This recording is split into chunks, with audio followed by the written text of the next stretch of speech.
Qabel ma tela fil-gvern, il-Partit Laburista kien diġà prepara lil kumpanija Henley and Partners għat-tneddija tal-iskema tal-bejgħ tal-passaporti xhur qabel ma ħarġet sejħa pubblika għal din l-iskema fl-2013.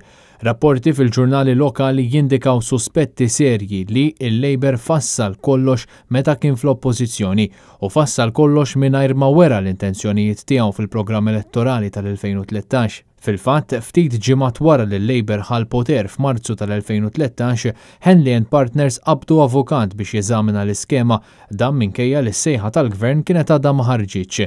Dwar dawn l-intriċċi kollha staqsejna direttament lill-Ministru tal-Ekonomija Silvio Xkembri, iżda hu għażel li jaħrab mid-domandi tagħna. Nassigurak li ħafna jiena ma nofriġ dak is-servizz. Mhux hekk qed ngħidlek meta ddiskutejtuha, meta bdiet id-diskussjoni.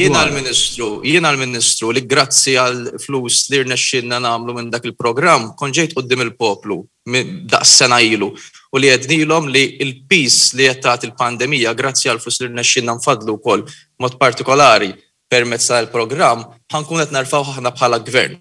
Bil-Ministru jibqa' jiddefendi din l-iskema li qed tkompli tħammar wiċċ pajjiżna u fl-ebda ħin ma ċaħat il-manuvri li bdew qabel l-elezzjoni tal-2013 minn wara dar kulħadd. It-Times velat fost l-oħrajn li sa mill-2011 grupp blisem ta' SCL, il-grupp wara l-kumpanija Cambridge Analytica, kien offra li jiffaċilita l-laqgħa bejn Joseph Muscat u l-President ta' Henley and Partners, Christian Kalin. Kemm Joseph Muscat kif ukoll Keith Schembri ammettew li ltaqgħu ma' Henley and Partners qabel l-elezzjoni tal-2013. Ir-rapporti indikaw ukoll li uħud mis-sinjuri li xtraw il-passaport Malti għażlu l-residenza tagħhom f'pajjiżna tkun waħda ferm il-bogħod mill-lussu li affordjaw. Fil-fatt aktar minn 300 applikant ħallsu l-inqas possibbli meta għażlu l-proprjetà.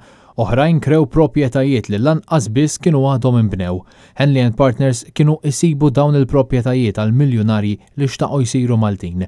Dawn il-manuvri mhux biss bdew taħt Gvern Laburista fl-2013, iżda għadhom għaddejjin sal-lum meta fl-aħħar jiem aġent tal-proprjetà rriklama proprjetà għal bejħ li bħalissa qed tinkera minn persuna li xtrat il-passaport Malti, konferma li Robert Abela għadu ma ndirizzax in-nuqqasijiet kbar tal-IIP. Mhux esklus ukoll li l-Kummissjoni Ewropea iżżid il-pressjoni fuq il-Gvern ta' Abela minħabba l-mod li bih qed iħaddem din l-iskema.